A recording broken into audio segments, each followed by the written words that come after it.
Hello everyone, welcome back to Phone Transformer. In this video, I'll show you how to add multiple photos to Instagram Story in just a few simple steps. If you want to create a story with several photos at once, now let's get started. Step 1.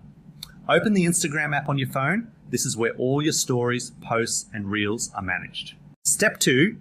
Tap on your story at the top of the screen. This opens the story creation interface where you can add photos or videos. Step 3, tap select. This allows you to choose photos from your gallery instead of taking a new one. Step 4, tap on the photos you want to add to your story. You can select multiple photos at once, up to a maximum of 10 photos or videos. Step 5, tap next to proceed to the editing screen. This lets you arrange, resize, or add effects to your selected photos. Step 6, tap layout. This feature allows you to organize your multiple photos neatly in a single story frame.